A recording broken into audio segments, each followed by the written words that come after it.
تھا، لیکن فیصل آباد کے جلسے میں خان صاحب نے حدود تمام پلانگ دی تھے اور عجیب منطق کے ساتھ باتیں کی کہ موجودہ حکومت کسی ایسے آرمی سربراہ کو لانا چاہ رہی ہے جو ان کی نظر میں جو سیاسی طور پہ ان کی شاید کوئی بعد میں فائدہ اٹھا سکے حکومت اور جی، تو وہ اسی سے یہ بحث چلتی رہی. کبھی اس بات پہ خان صاحب اصرار کرتے، کبھی اس بات سے انکار کرتے، اور پھر جو ایک ٹی وی انٹرویو میں انہوں نے حالیہ دنوں میں جب یہ کہا جو آرمی چیف کی تعیناتی کے حوالے سے انہوں نے کہا کہ ایکسٹینشن کی جو باتیں ہوئی ہے، توسیع دینے کی جو باتیں کی ہے، اس پہ تو ہم پہلے بھی بات کر چکے ہیں کہ وزیر دفاع سمیت وزیر اطلاعات اور پرائم منسٹر شاہدہ خان عباسی صاحب جیسے سینئر لیڈرز نے اس پہ کل کے بات کی کہ یہ وقت ابھی جو ہے حکومت کے لیے جو بڑا چیلنج ہے سیلاب سے جنگ لڑنی ہے، اور کئی جو ہے IMF کے مسئلے ہیں، مہنگائی کے مسئلے ہیں، عوامی ریلیف کے مسئلے ہیں، تو یہ وقت پہ اس تعیناتی کا فیصلہ ہوگا. ویسے بھی نومبر کا مہینہ ابھی نہیں آیا اور خان صاحب نے یہ شوشہ چھوڑا، اور پھر اس سے جس طرح آپ نے کہا کہ یو ٹرن بھی لیا کہ نہیں میں نے تعیناتی کی بات نہیں کی، میں نے الیکشن کی بات کی کہ الیکشن کے بعد یہ ہے اور وہ ہو جائے.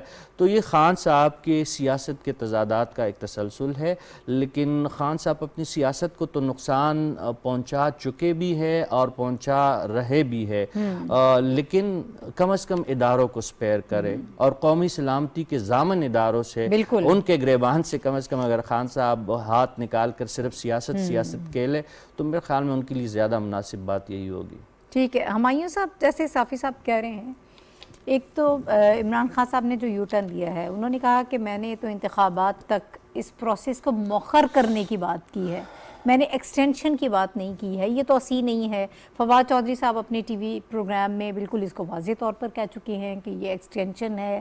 اب عمران خان صاحب جو یو ٹرن لے رہے ہیں، کیا اس کا مقصد کیا ہے؟ پھر دوسرا اس میں کیا فرق ہے، مجھے یہ بتائیں کہ ایک تو ایکسٹینشن کی بات اور مؤخر کرنا، کیا ان دونوں کا مطلب کچھ اور نکلتا ہے؟ ایک مطلب نہیں نکلتا دونوں کا مطلب ایک ہی ہے، اور میں تو سمجھتا ہوں کہ یو ٹرن نہیں ہے، یہ گول چکر کے اندر ہمیں گھما رہے ہیں، جس میں آپ جب بہت زیادہ گھماتے ہیں تو آپ کا سر چکرانا شروع ہو جاتا ہے اور آپ کو سمجھ نہیں آتی. وہ سمجھ یہی رہے ہیں کہ جو قوم ہے وہ بے وقوف ہے، وہ جس بات کے اوپر اس کو لگائیں گے وہ اس کے پیچھے چل پڑے گی.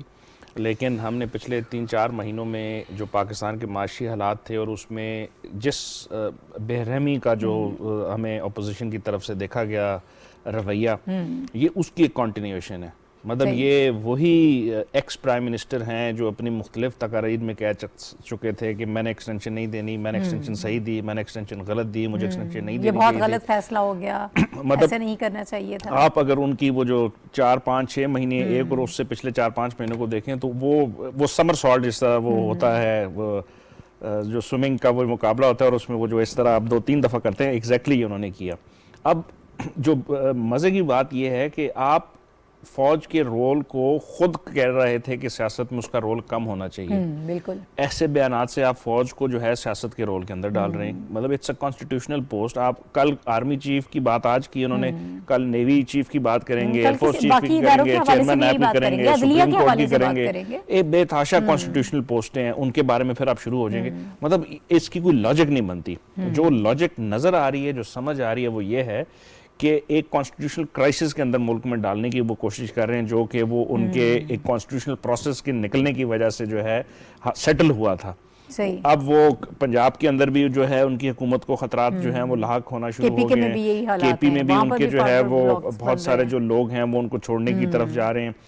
رشید صاحب نے اپنے کچھ آرٹیکلز میں بھی اس کا ذکر کیا، ہم نے وہ پڑھا. اسی طرح اور بھی ہمیں نظر آ رہا ہے کہ جو ان کے ساتھ ایسے لوگ تھے، ان کے ایک ممبر آف پارلیمنٹ جو ہیں انہوں نے کہا کہ میں نے تو استعفیٰ دیا نہیں، مجھ سے جو ہے زبردستی لیا گیا. ٹیلی فون آپریٹر نے کہا.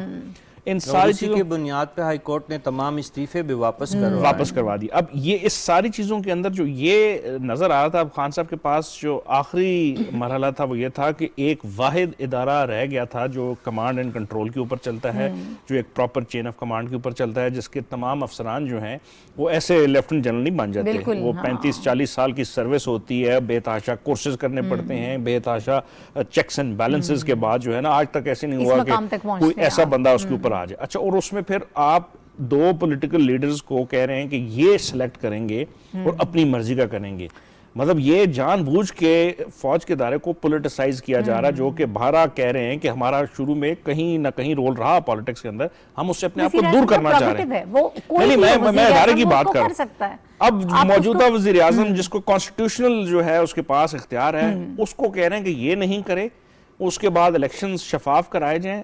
وہ شفاف تب ہوں گے جب ہم کہیں گے، اگر ہم نہیں کہیں گے تو ہم زبردستی شفاف کرائیں گے. مطلب یہ بھی بڑا ایک جو ہے نا آکسی مورن ہے، زبردستی اور شفاف. آپ زبردستی شفاف کہہ سکتے ہیں اگر آپ زبردستی کریں گے.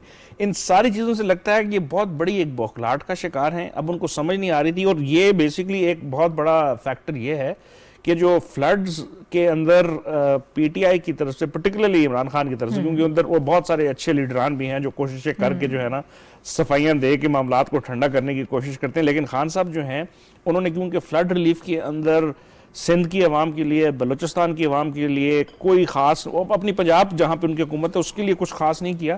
اب اس پولرائزیشن کو اور بڑھانے کے لیے سر وہ بہت زیادہ اب آپ کو پتہ ہے تنقید ہو رہی ہے. آج بھی اگر نہ جاتے جی تو پھر مطلب کوئی اس کی کوئی سمجھ نہیں آنی تھی. لیکن بڑے مزے کی بات یہ ہے کہ یہ جان بوجھ کے پولرائزیشن انکریز کر رہے ہیں. اس صورت میں جو ہے حالات خراب سے خراب تر ہوں گے.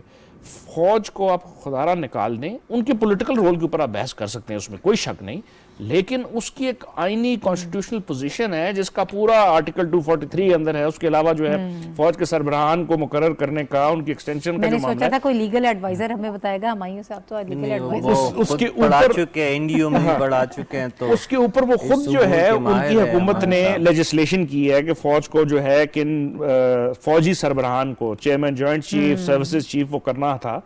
اب ایسی صورتحال میں یہ جو ان کا بیان تھا یہ اس چیز کے مترادف ہے کہ فوج کو کھینچ کے سیاست میں لیں، ڈریگ کریں. جو ادارہ اپنے آپ کو سیاست سے دور رکھنا چاہتا ہے، آپ جان بوجھ کے ان کو ڈریگ کرنا چاہ رہے ہیں. اچھا، اسی بات کو مزید آگے بڑھا لیتے ہیں. صدیق الفاروق صاحب نے اس وقت مجھے جوائن کیا، پاکستان مسلم لیگ نون کے سینئر رہنما ہیں. السلام علیکم صدیق الفاروق صاحب.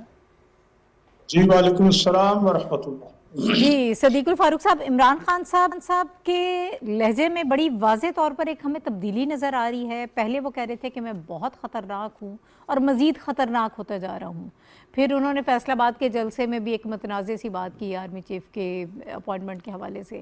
اب وہ یہ کہہ رہے ہیں کہ جب تک الیکشن نہیں ہوتے مؤخر کر دی جائے یہ اپوائنٹمنٹ جو ہے، اور اس کا مطلب اب یہی نکلتا ہے کہ ایکسٹینشن جو ہے وہ دے دی جائے. لیکن اب ایک اور یو ٹرن لے لیا ہے. یہ سب کیوں ہو رہا ہے؟ کیا کسی کنفیوژن کا شکار ہیں؟ کوئی کسی دباؤ کے تحت ایسی باتیں کر رہے ہیں؟ کیا ہو رہا ہے؟ بسم اللہ الرحمن الرحیم. بہت شکریہ.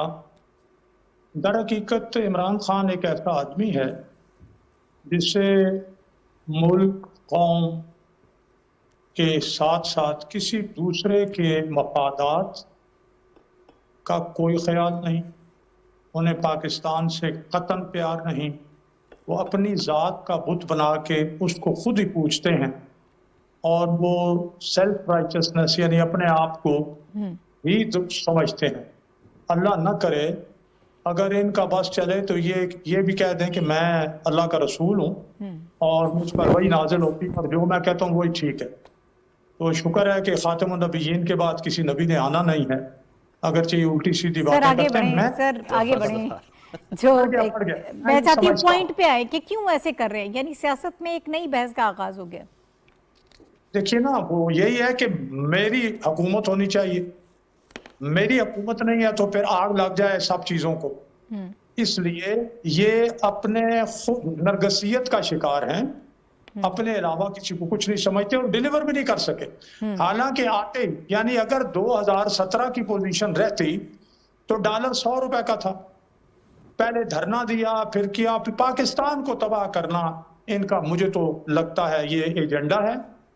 اس کے اب دیکھیں نا، اب ملک قدرتی آفت کی وجہ سے کس حد تک، یہاں تک کہ اقوام متحدہ کے سیکرٹری جنرل روئے نہیں، باقی کسر کوئی نہیں رہ گئی. وہ ایک غم اور اس کی تصویر بنے ہوئے تھے، اور دنیا کہہ رہے تھے کہ یہ آپ کے گلوبل وارمنگ کی وجہ سے پاکستان پہ تباہی آئی ہے، آپ اس کی مدد کریں اور یہ آپ کا احسان نہیں ہوگا، یہ آپ کا فرض ہے.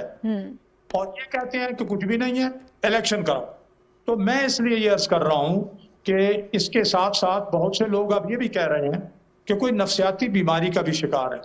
یہ نرگسیت ویسے بھی نفسیاتی بیماری ہے. اچھا صدیق الفاروق صاحب، کیا اپوزیشن کے کسی رہنما کو یا کسی جماعت کو آئینی اور قانونی طور پر یہ حق حاصل ہوتا ہے کہ وہ اس قسم کی تقرری میں اپنی رائے دیں اور وہ یہ چاہیں کہ ہماری مرضی سے ایسی تقرری ہو؟ اس سے پہلے کبھی ایسا ہوا؟ یہ تو یہ آئین میں لکھا ہوا ہے.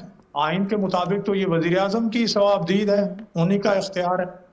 یہ تو وہی کوشش ہے نا کہ میں گند ڈالوں گا، نہ کھیلوں گا، نہ کھیلنے دوں گا. میری بات مانیں. لیکن میں سمجھتا ہوں کہ 25 مئی کے ان کی جو لانگ مارچ کی کال تھی اور جس میں انہوں نے کہا تھا کہ میں 40 لاکھ لوگ لے کے آؤں گا، تو 1% یعنی 40,000 بھی نہ آئے. جو آئے بھی تو خیبر پختونخوا اور گلگت بلتستان سے سارے ہی 12-13 ہزار لوگ تھے. پنجاب سے 3,000 بندہ بھی نہ نکلا. تو ابھی جو انہوں نے 4 دن پہلے کال دی اور سب لوگ اپنے لوگوں باہر نکلے ہیں اور جناب وہ دیکھ لیں آپ. انہوں نے آج بھی کہا ہے، انہوں نے آج بھی کہا ہے، وہ کہتے ہیں کہ کال دوں گا تو پھر حکومت برداشت نہیں کر سکے گی اور سب لوگ وہاں نکل آئیں گے. میں یہ سمجھتا ہوں کہ کال دے لیں، یہ کال دے دیں تاکہ یہ ان کا جو غبارہ ہے نا یہ بھی پھٹ جائے. انہیں معلوم ہے اچھی طرح سے کہ ان کی کال پر باہر کوئی نہیں نکلتا. وہ جلسہ کر سکتے ہیں، اس میں سارے ملک سے بندے جمع کر سکتے ہیں، پیسے پتہ نہیں کہاں سے ان کے لیے آ رہے ہیں. جس طرح سے وہ ممنوعہ فنڈنگ میں ساری چیزیں سامنے آئی ہیں، غیر ممالک سے پیسے، ادھر سے پیسے، ادھر سے پیسے، اسی طرح کے کچھ پیسے آ رہے ہیں. ایک جلسے پہ وہ 10-10 20-20 کروڑ روپے لگا رہے ہیں سیلاب زدگان کی مدد کرنے کی بجائے. لیکن جب وہ کال دیتے ہیں کوئی باہر نہیں نکلتا اور انشاءاللہ نکلیں گے بھی نہیں. اسی لیے میں کہتا ہوں کہ وہ کال دے دیں، کل ہی بلکہ اعلان کریں کہ چلیں جی اسلام آباد آ جائیں. اچھا، آپ کو کوئی پریشانی نہیں ہے، کوئی ٹینشن نہیں ہے، آپ یہ کہہ رہے ہیں کہ ان حالات میں یہ کچھ نہیں ہو سکتا. اچھا، وہ الیکشن کی بھی بات کر رہے ہیں، انہوں نے پرسوں اس کے حوالے سے بھی بات کی ہے کہ میں مذاکرات کے لیے تیار ہوں، الیکشن کے حوالے سے بات کریں لیکن میرے ساتھ کوئی سنجیدہ قسم کی گفتگو کی جائے. ان حالات میں آپ کو لگتا ہے کہ الیکشن پاسبل ہے؟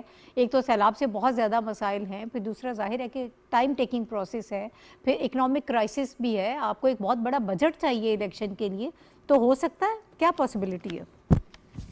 لیکن پہلی بات تو یہ ہے کہ آپ نے کہا سنجیدہ، وہ کہتے ہیں سنجیدہ میرے ساتھ بات کریں. سنجیدہ باتیں تو سنجیدہ آدمی کے ساتھ کی جاتی ہے، مسخروں کے ساتھ اور ہر دوسرے دن بلکہ روزانہ یو ٹرن لینے والوں کے ساتھ نہیں کی جاتی.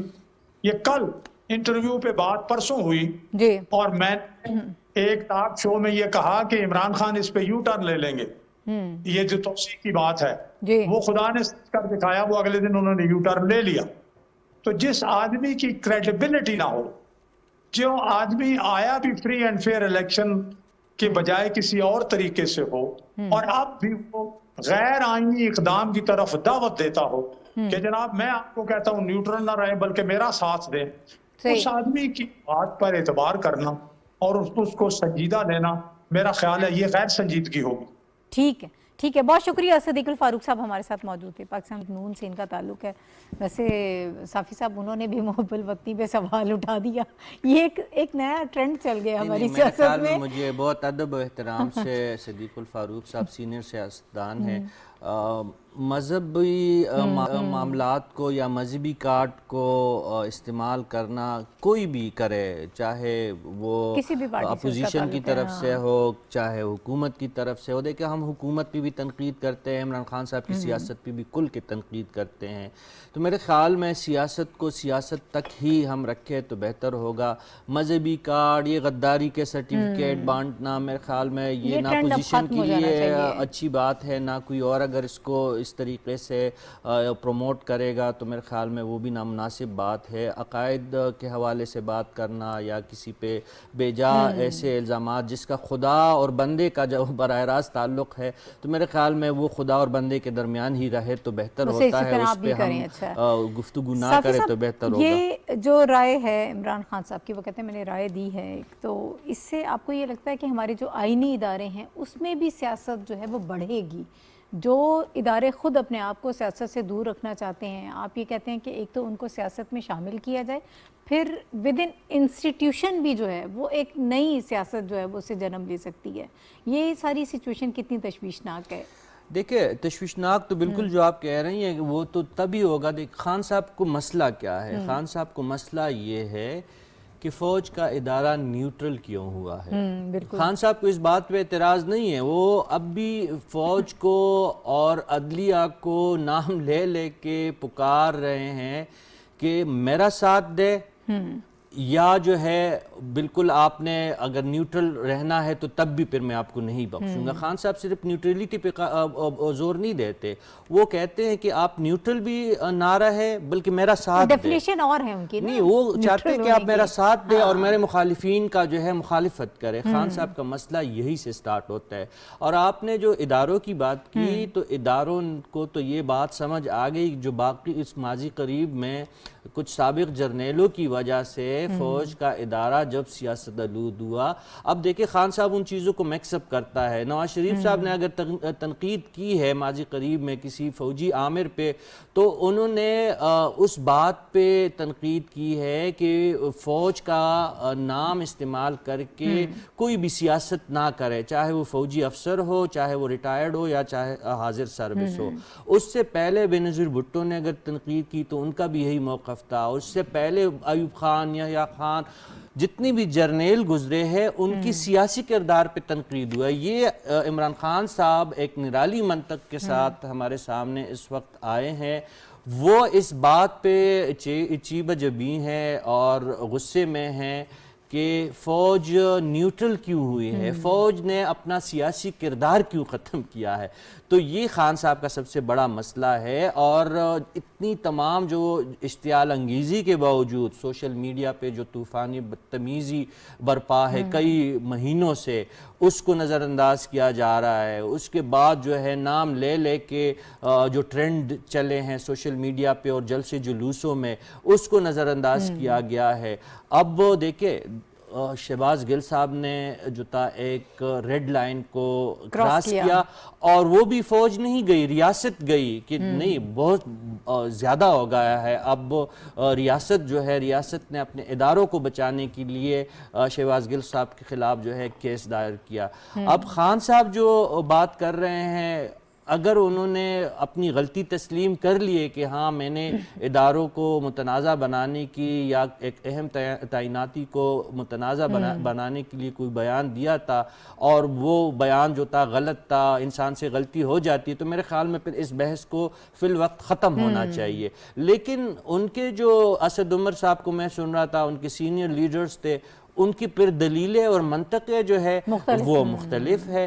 تو میرے خیال میں ایک سوچے سمجھے منصوبی کے تحت جس طرح شہباز گل صاحب نے بیان دیا اور پھر انہوں نے کہا کہ نہیں ہمارا مطلب تو یہ ہرگز نہیں تھا کہ فوج کے ادارے میں بغاوت ہو. پھر فیصل آباد کے جلسے میں جو آپ نے کہا, پھر فیصل آباد کے جلسے میں خان صاحب نے جو بات کی, اور پھر اب جو یہ ٹی وی انٹرویو میں خان صاحب نے جو ایک نیا شوشہ چھوڑا ہے, تو یہ ساری باتیں دیکھیں افواہیں جب پیدا ہوتی ہے تو اس کے دو مقاصد ہوتے ہیں. ایک تو پبلک سینٹیمنٹ کو دیکھا جاتا ہے کہ ان افواہوں کا رد عمل کیا آتا ہے, دوسرا ان افواہوں کے نتیجے میں کچھ فوائد حاصل کرنے کی کوشش کی جاتی ہے.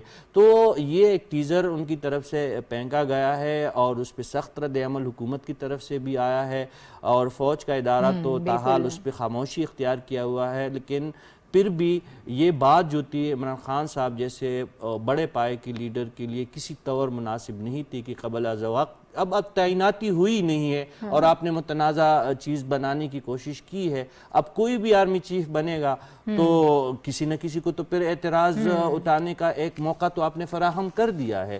تو یہ میرے خیال میں بہت بڑی غلطی ہوئی ہے, اور یہ اب حکومت جس کو چاہیے کہ تدبر سے اور تحمل سے اس معاملے کو حل کرے. ٹھیک ہے. اچھا ہمایوں صاحب آج گئے ہیں جے آئی ٹی کے سامنے پیش ہوئے عمران خان صاحب, کئی نوٹسز ان کو دیے گئے اور اس کے بعد بالآخر وہ چلے گئے ہیں. بعد میں جب انہوں نے میڈیا سے گفتگو کی, انہوں نے کہا کہ ایک طرف تو مجھے کہا جا رہا ہے کہ سیلاب پہ سیاست نہ کرو, دوسری طرف ہمیں کچلا جا رہا ہے, تو آپ تیار رہیں. عوام کا ایک سمندر جو ہے وہ آنے کو تیار ہے, پہلے تو میں برداشت کر رہا تھا لیکن اب ہم برداشت نہیں کریں گے. پاکستان سری لنکا بننے جا رہا ہے, معیشت بہت خراب ہے, تو اس کا حل جو ہے وہ صرف اور صرف صاف شفاف انتخاباتی ہیں. دیکھیں وہ جو آپ کا پہلا سوال تھا یہ اسی کی ایکسٹینشن سمجھیں ان کی پالیسیز کے اندر, یا جو ان کا جو طریقہ کار رہا ہے کہ جہاں سے ان کو ایکسپیکٹڈ ہوتا ہے کہ ان کو ہیلپ نہیں مل رہی, وہاں پہ وہ جو ہے اس کو متنازع بنانے کی کوشش کرتے ہیں. کمیشن کا واقعہ جب تھا تو وہ مسلسل جو ہے نا 2-3 مہینہ اس کو جو ہے وہ ڈیلے کرتے رہے, باوجود اس کے کہ وہ 8 سال انہوں نے ڈیلے کیا, لیکن آخری جب فیصلہ آنا لگا تھا تو وہ چیف الیکشن کمشنر کے خلاف جو ہے ایک بڑی منظم قسم کی جو ہے سوشل میڈیا اور پولیٹیکل اس کے جب بھی وہ ظاہر ہوتے میڈیا کے اوپر تو یہ بحث کرتے, باوجود اس کے کہ اسی الیکشن کمیشن نے ان کو بہت سارے موقعوں پہ جو ہے ریلیف بھی فراہم کیا, لیکن دیٹ بینگ اور پھر تقرری میں بھی تو سب کی مرضی سے ہوا تھا. نہیں وہ ان کی مرضی سے ہوا تھا, ان کے بیسکلی اس وقت وہ حکومت میں تھے اور اس کا جو کانسٹیٹیوشنل طریقہ تھا وہ یہی تھا کہ آپ کو لیڈر آف دی اپوزیشن کے ساتھ مل کے جو ہے ایک بندے کو سلیکٹ کرنا تھا, اور وہ انہوں نے کیا, اور موسٹ لائکلی ان کے ڈیفنس منسٹر اس وقت کے تھے, ان کی جو ریکمنڈیشن تھی. نہیں آپ مجھے یہ بتائیں, یہ جو احتجاج کی کال اس وقت وہ دے رہے ہیں, وہ کہتے ہیں یہ زیادہ دور نہیں ہے, اسی مہینے میں دے دوں گا, میں اسی کا جو ہے نا آپ کو لگ رہا ہے کہ ایک طرف تو وہ امریکہ سے اپنے تعلقات بہتر کرنا چاہ رہے ہیں, وہ بھی ہمارے سامنے خبریں آ رہی ہیں, تصدیق بھی ہو رہی ہے اس کی, اب تو وہ ساری چیزیں سامنے ہیں, دوسری طرف وہ فوج کے ساتھ اپنے تعلقات اپنے تئیں وہ یہ سمجھ رہے ہیں کہ ایسی اسٹیٹمنٹ سے شاید ڈیمیج کنٹرول ہو جائے گا, جتنا میں اداروں کے خلاف جلسے جلوسوں میں بولا ہوں تو شاید اس کو کنٹرول کر لیا جائے. تیسری طرف وہ کہہ رہے ہیں کہ پروٹیسٹ بھی کرنے جا رہے ہیں, لانگ مارچ بھی ہونے جا رہے ہیں. دیکھیں وہ بیسکلی کیرٹ اینڈ سٹک, اور پھر کسی جگہ زیادہ کیرٹ اور کسی جگہ زیادہ سٹک, یہ ان کی پالیسی ہے.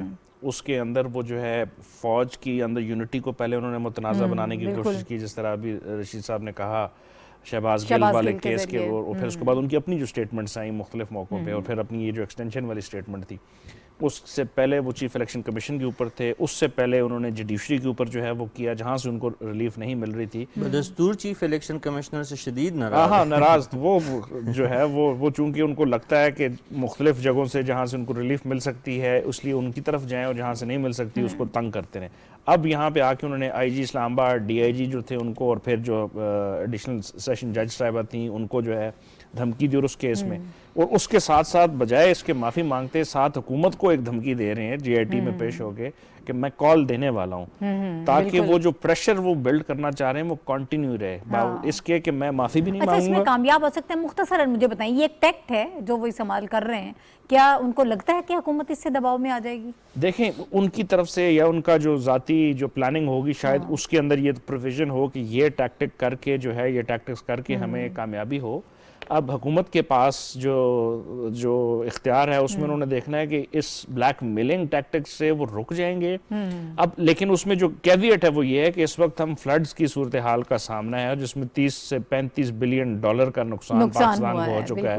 7,000 کلومیٹر سڑکیں, 1400 سے قریب لوگ, لاکھوں کی تعداد میں جو ہے وہ ہمارے جانوروں کا نقصان, فصلیں تباہ, گندم کی فصل لگانے کے لیے, ان ساری چیزوں میں ان کو لگ رہا ہے کہ حکومت چونکہ اس وقت ویک ہے اس لیے وہ پریشرائز کر کے اداروں سے جو ہے نا کچھ اپنے لیے لیوریج لے لیں گے. تو یہ ان کی ٹیکٹک ہے, میرا خیال ہے لوگوں کے سامنے آ چکی ہے. سچویشن کو ایکسپلائٹ ان کو لگتا ہے کہ میں کر لوں گا. ہمیشہ سے کرتے رہے. اچھا سیلاب کے حوالے سے تھوڑی سی میں چاہتی ہوں کہ ہم بات کر لیں ضرور.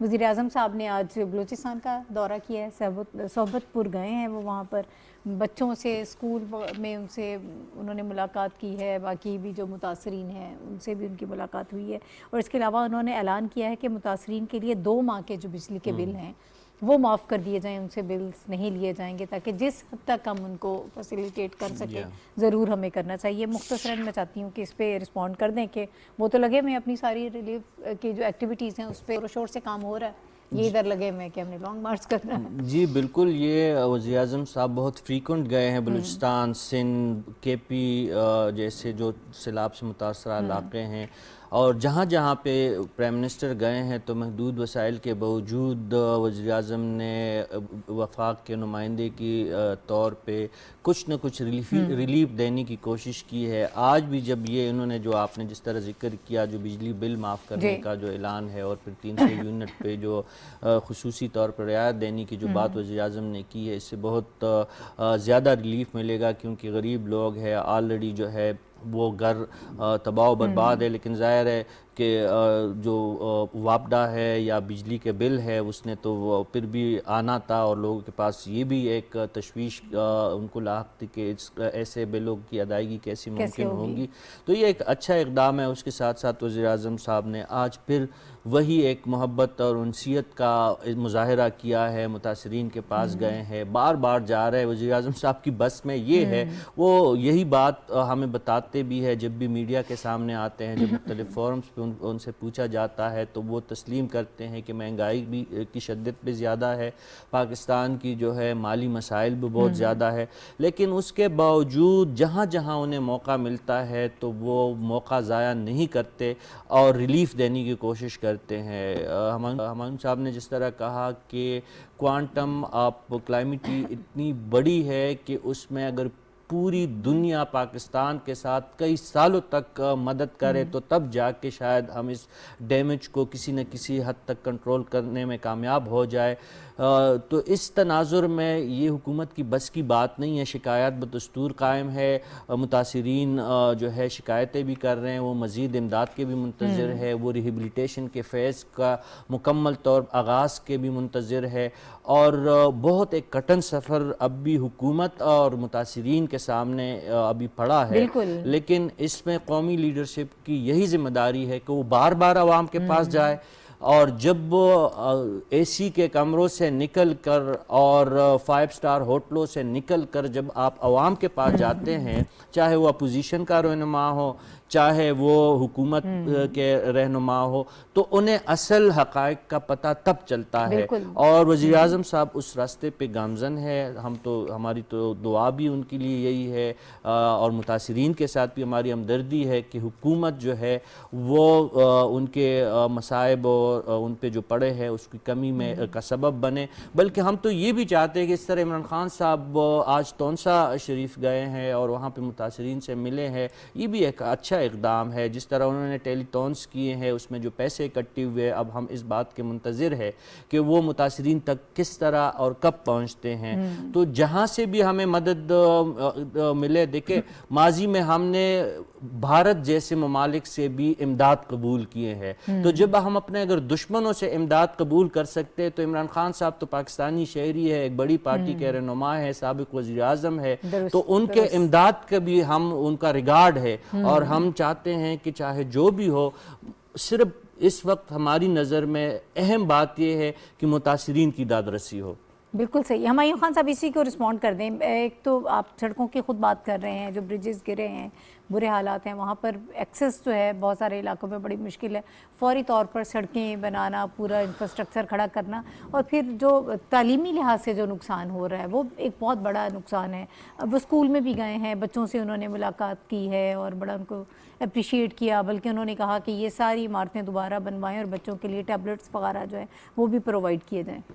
دیکھیں یہ اتنی بڑی کلیمٹی ہے، اتنی بڑی کلیمٹی ہے، جو یو این کے سیکرٹری جنرل تھے انہوں نے کہا تھا ان امیجنیبل جو ہے، مطلب جو یو این کا جو 200 ملکوں کا جو وہ ایک تنظیم کو ہیڈ کر رہا ہے، وہ کہہ رہا ہے کہ میں سوچ نہیں سکتا کہ دنیا میں یہ ایسے ہو چکا پاکستان کو ہوا ہے۔ اس سینس میں نا ہم وقتاً فوقتاً جن چیزوں کا ذکر کر رہے ہیں، سڑکوں کا 7000 کلومیٹر، 400 کے قریب بریجز آگے، آپ اس کلیمٹی کو سمجھ نہیں رہے کہ ملک اپ سائڈ ڈاؤن ہو گیا تقریباً سارا، جو ہے 1/3 جو ہے ہماری جو فوڈ باسکٹ ہے، جو ساؤتھ پنجاب کر لیں، سندھ کر لیں، اس میں آپ کی فصلیں بالکل تباہ ہوگی، جس میں دالیں آپ کی، جس میں گندم اب جب لگنے والی، اس میں آپ کی کاٹن، آپ کی کھجور، آپ کے باغات جو مختلف چیزوں کے، ٹماٹر، پیاز، آلو، تمام سبزیاں جو ہیں وہ بالکل نان ایگزسٹنٹ ہو چکی۔ سندھ کے اندر صرف جو ہے 6 لاکھ کے قریب جو ہے وہ حاملہ عورتیں ہیں۔ پرائم منسٹر نے آج کنونشن جب وکلاء کا کیا تھا، ان کی آپ کس طرح ہیلپ کریں گے؟ جہاں پہ سڑکیں نہیں ہیں، انہوں نے کس وقت جو ہے نا وہ لیڈی ہیلتھ سینٹرز میں جانا ہے یا گائنیکولوجسٹ کے پاس جانا ہے؟ یہ تو ایک ایسا ہے جیسے بڑا ایک اسٹیبلش سسٹم ہو۔ اس کے بعد پھر آپ کے جو گھروں جو کی تباہی ہوگی، پھر آپ کی جو ہے 1 ملین کے قریب جانوروں کا نقصان ہوا۔ یہ وہ لوگ ہیں بلوچستان کے اندر جس کی سسٹینیبلٹی جانوروں پہ ہوتی تھی یا پھر موسمی بارشوں پہ۔ ان ساری چیزوں کے اندر پرائم منسٹر کا بار بار ان لوگوں کے پاس جانا بیسیکلی سمبولکلی بہت اہمیت کا حامل ہے کہ ان کے ملک کا وزیر اعظم جو ہے نا اٹھ کے جاتا ہے، ان کے ساتھ بیٹھتا ہے، باتیں کرتا ہے، ہنسی مذاق کی بھی ان کے ساتھ وہ کوششیں کر رہے ہوتے ہیں کہ اس طرح لائٹن اپ کر دیں۔ پھر جب وہ ابھی پچھلے اپنے کسی اس دورے پہ تھے، وہاں پہ انہوں نے اناؤنس کیا تھا، مجھے ایگزیکٹلی بھول گیا، یو اے میں تھے یا کہاں پہ، جہاں پہ انہوں نے کہا تھا کہ 300 میگا واٹ کی جو ہے وہ بجلی کے اوپر جو ہے وہ انہوں نے ریلیف کا دوبارہ کیا کہ فیول ایڈجسٹمنٹ نہیں ہوگی ان یونٹس کے اوپر، 2 مہینے کی بجلی۔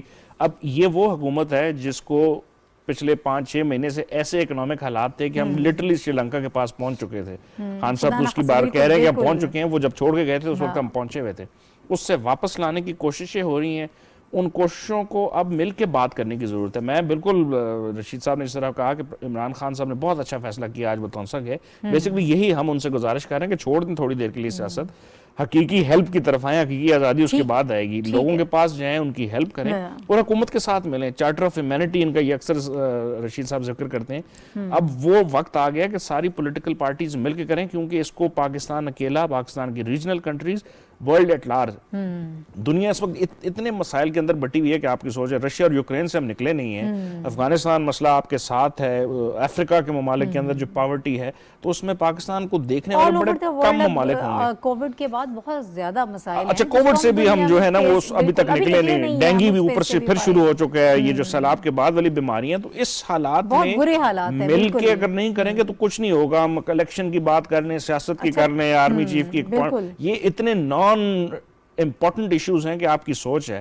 اصل ایشو ہے کہ ملک کو اس وقت اگلے 2-3 سالوں میں چلانا کیسے ہے. ایک آپ کی بقا کی جنگ ہے, ایگزسٹینشل تھریٹ ہے یہ جو کلائمیٹ چینج کی وجہ سے پاکستان میں سیلاب ہے. جب ختم ہوگا سیلاب کا سارا سلسلہ, آپ نے دوبارہ لوگوں کو گھروں میں آباد کرنا ہے, ریہیبلیٹیشن کی طرف جانا ہے. ذہنی نفسیاتی طور پر لوگ جو ہے بالکل تباہ ہو گئے ہیں, برباد ہو گئے ہیں. بچوں کی تعلیم کا سلسلہ ختم ہو چکا ہے, بیماریاں ہیں, دوبارہ گھر آباد کرنے ہیں. یہ اتنا بڑا چیلنج ہے جو یقیناً بہت مشکل سے ہی آپ اس کو پورا کر سکیں گے. ناظرین مزید آگے بڑھتے ہیں. آخر میں ایک اور اہم ٹاپک ہے, اس کے حوالے سے ہم نے بات کرنی ہے. شنگھائی تعاون تنظیم سے اس وقت ہم بات کرنا چاہ رہے ہیں. 15-16 ستمبر کو اس کا اجلاس جو ہے وہ سمرقند ازبکستان میں ہونے جا رہا ہے, اور وزیر اعظم شہباز شریف صاحب جو ہے وہ اس میں شرکت کریں گے. اور CHS کے یعنی council of heads of state کا جو ہے یہ سالانہ اجلاس ہے, جس میں شرکت کے لیے کل وزیر اعظم صاحب جو ہے وہ روانہ ہو رہے ہیں. بڑا اہم یہ اجلاس ہے, اس کی سگنیفیکنس کیا ہے.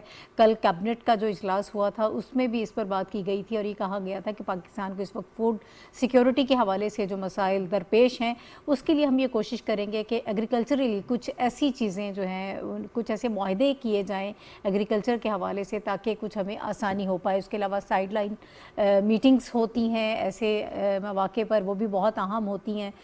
اس کی سگنیفیکنس کے حوالے سے ہی بات کر لیتے ہیں. آغاز میں کروں گی فضل الرحمان صاحب جو ہیں, انہوں نے ہمیں جوائن کیا ہے, ماہر بین الاقوامی امور ہیں, ڈائریکٹر ہیں چائنا اسٹڈیز سرگودا یونیورسٹی کے. السلام علیکم فضل الرحمان صاحب. جی وعلیکم السلام. جی سر, میں یہ چاہتی ہوں کہ سب سے پہلے تو آپ اس کے اہمیت کے حوالے سے بات کر لیجئے گا, اس کی سگنیفیکنس ہمیں سمجھائیں کہ کتنا اہم ہے یہ اجلاس, اور پھر پاکستان کی اس میں شرکت جو ہے یہ آنے والے دنوں میں اس وقت جن کرائسس میں ہے اس کے لیے ہمیں کس حد تک فائدہ مند ہمارے لیے ثابت ہو سکتی ہے. جی شنگھائی آرگنائزیشن جو ہے بیسکلی یہ ایک باقی کا ادارہ ہے جس میں تقریباً دنیا کی آدھی آبادی کے جو مالک ہیں وہ اس کا حصہ ہیں. اور اس لحاظ سے یہ بہت اہم ہے کہ یہ فزیکلی کافی تقریباً 3 سال کے بعد یہ سمٹ ہو رہی ہے, اور اس سمٹ میں جو معاملات زیر بحث آئیں گے اور تو جو physically face to face meetings ہوتی ہیں اس کے اندر جو ماحول ہوتا ہے اور اس کے اندر جو انڈرسٹینڈنگ ہوتی ہے وہ کافی مختلف ہوتی ہے آن لائن یا ورچوئل میٹنگز کی نسبت. تو میرے خیال میں یہ ایک بہت اچھا موقع ہے پاکستان کے لیے بھی کہ اپنا جو اس وقت ہمارا جو صورتحال ہے اس کو جو ہے تنظیم کے دوسرے دیگر ممالک کے سامنے پیش کیا جائے اور ان سے جو ہے وہ تعاون حاصل کرنے کی جو ہے وہ بات چیت کی جائے. اس آرگنائزیشن کے اندر ابھی تک جو بنیادی جو اس کا نقطہ نظر ہے وہ باہمی تعاون کا ہی ہے. وہ کہ یہ شروع جو ہے وہ سیکیورٹی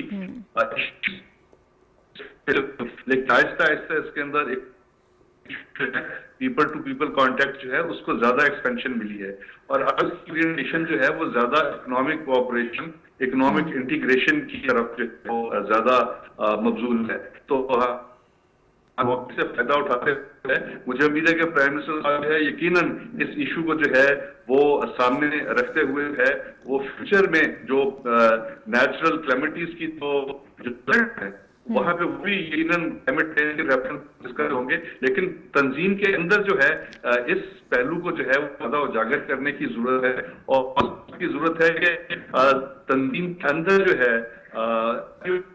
وہ ٹھیک ہے سر، کسی بھی ایک ممبر ہو تو وہ تمام کے تمام مشترک جو ہے وہ ہیلپ کرے گا. ٹھیک ہے. اچھا صافی صاحب، ابھی تو ظاہر ہے جب اس کا آغاز ہوگا تو پھر ہمیں زیادہ بہتر طریقے سے ساری معلومات ملیں گی. ابھی تک جو بتایا جا رہا ہے کہ اس فورم میں موسمیاتی تبدیلی کے حوالے سے جو ہے بات ہوگی، فوڈ سیکیورٹی کے حوالے سے، انرجی سیکیورٹی اور پائیدار سپلائی چین کے حوالے سے، یہ ساری چیزیں، اور کچھ معاہدے ہونے کی بھی توقع ہے، کچھ ایسی چیزیں جس سے ہمیں فائدہ ہوگا. اور جو میں نے کہا کہ کل بھی جو کیبنٹ کے اجلاس میں ایگریکلچر کے حوالے سے بات کی ہے، زراعت کے حوالے سے، تو اس میں بھی ہمیں کچھ پیش رفت نظر آئے گی اس میں. جی بالکل، ایک اہم ایکٹیویٹی ہے علاقائی تعاون کے حوالے سے اور بین الاقوامی تعاون کے حوالے سے. ایک بہت اچھی اپرچونٹی ہے اور پرائم منسٹر صاحب بذات خود جا رہے ہیں وہاں پہ. تو امید تو یہی ہے کہ ازبکستان سے پاکستان کے لیے وزیر اعظم کچھ نہ کچھ حاصل کر کے واپس آ جائیں گے، کیونکہ ازبکستان آپ جانتی ہے کہ حالیہ دنوں میں پاکستان کے ساتھ کافی قربت دونوں ممالک کے درمیان موجود ہے. اسٹریٹجک پارٹنرشپ ہے دونوں ملکوں کے درمیان. اور اسپیشلی جو موجودہ صدر ہے ازبکستان کے شوکت مرزائیوف صاحب، وہ پاکستان کے حوالے سے ان کی بڑی اچھی پالیسی ہے اور اچھا اپروچ رکھتے ہیں. ہم نے دیکھا ہے کہ کچھ میرے خیال میں 1.5-2 سال پہلے وہاں پہ افغانستان کے حوالے سے بھی بین الاقوامی ایک کانفرنس منعقد کی گئی، اور بھی پچھلے دنوں بھی افغانستان کے حوالے سے ازبکستان نے ایک دوسری کانفرنس منعقد کی ہے. تسلسل سے اس قسم کی ایکٹیویٹیز کی میزبانی ازبکستان کرتا ہے، اور ہمیشہ سے ایسے جب پروگرام ہوتے ہیں، ایسی کانفرنسز جب منعقد ہوتی ہے ازبکستان میں، تو پاکستان کو کچھ نہ کچھ فائدہ ضرور ہوتا ہے. اب دیکھیں، وزیر اعظم صاحب نے جانے سے پہلے ہی اپنی ترجیحات کا بتا دیا تھا. وفاقی کابینہ کا آپ نے ذکر کیا تو وزیر اعظم صاحب نے یہی کہا کہ خود انحصاری اور زراعت کے شعبے کی بحالی اور ترقی کے لیے علاقائی ممالک کے ساتھ اور بین الاقوامی ممالک کے ساتھ تعاون کو بڑھایا جائے گا. تو یہ پاکستان کے لیے ایک بہت اچھا موقع ہے کہ نہ صرف شنگھائی تعاون کانفرنس کے رکن ممالک کے ساتھ پاکستان کئی معاہدے اور کئی ان کے ساتھ میمورنڈم اور ان کے ساتھ انڈرسٹینڈنگ بلڈ ہو سکتی ہے، بلکہ اگر صرف ہم ازبکستان کے ساتھ بھی اپنے زمینی تجارت کو فروغ دے، جس میں زراعت بھی ہے، جس میں آپ کے جو انرجی سیکٹر میں بہت ساری چیزیں سینٹرل ایشیا کے ساتھ ہماری ہو سکتی ہے، ازبکستان، تاجکستان، قازقستان جیسے ممالک کے ساتھ. کاسا 1000 آپ جانتی ہے کہ بہت بڑا پروجیکٹ ہے سینٹرل ایشیا کے حوالے سے. اور جو ایک اسپیشلی جو ون بیلٹ ون روڈ کا جو چائنیز ایک کنسیپٹ ہے، اس میں بھی ازبکستان اور سینٹرل ایشیائی ممالک جو ہے بہت اہم ہے. اور کنیکٹیویٹی کے حوالے سے ازبکستان کی موجودہ حکومت کی اپنی کی ریجنل کنیکٹیویٹی کے حوالے سے ان کا بھی ایک اچھا ویژن ہے. تو یہ ایک بہت اچھی اپرچونٹی ہے. اور جس طرح آپ نے ذکر کیا کہ فوڈ سیکیورٹی کے حوالے سے اگر کوئی پیش رفت ہوئی، سپلائی چین ٹوٹا ہوا ہے، یہ صرف پاکستان کا مسئلہ نہیں ہے. ابھی تو پاکستان میں صرف ہم سیلاب کی وجہ سے ہمیں جو مختلف چیزوں کی سپلائی کی کمی ہے، دنیا بھر خوراکی مواد، تعمیراتی مواد، جو ضروری اشیاء جتنی بھی ہے آپ کے استعمال، سپلائی چین ہر جگہ پہ منقطع ہے یا بالکل سسپینڈڈ ہے یا بالکل وہاں پہ سپلائی ہو ہی نہیں رہی دنیا میں. تو یہ جو ابھی جو آنے والے 2-3-4 دنوں میں ہم یہ توقع کرتے ہیں کہ کم از کم جو پڑوسی ممالک ہے پاکستان کے، سینٹرل ایشیائی ممالک کی اگر ہم زیادہ بات کریں، توجہ بھی پاکستان کی زیادہ اس سائٹ پہ ہے، ان کے ساتھ اگر ہماری کنیکٹیوٹی زیادہ ہو جائے، ٹریڈ میں، ایگریکلچر میں، انرجی سیکٹر میں، فوڈ سیکیورٹی میں، تو بہت زیادہ فائدے ہم اٹھا سکتے ہیں. صحیح، ٹھیک ہے. ہمایوں صاحب، ہم کل بھی بات کر رہے تھے، مختصراً جب بات ہوئی تھی، سائیڈ لائن میٹنگز جو ہیں وہ بڑی امپورٹنٹ ہوتی ہیں. رشین پریزیڈنٹ سے بھی ایکسپیکٹ کر رہے ہیں کہ شاید ان سے ملاقات ہو، دیگر لیڈرز جو ہیں ان سے بھی ملاقات ہوگی. ایک تو سیلاب کے حوالے سے کہ ہم زیادہ بہتر طریقے سے سچویشن جو ہے وہ وہاں پر اجاگر کر سکیں گے، بتا پائیں گے. اتنے بڑے اس وقت قدرتی آفت کا پاکستان شکار ہے. دوسرا، ہم ٹریڈ کے حوالے سے جو ہے بڑا ہمارا کنسرن ہے، ہم یہ چاہتے ہیں اس میں اضافہ ہو، ایکسپورٹس ہماری جو ہیں اس میں اضافہ ہو.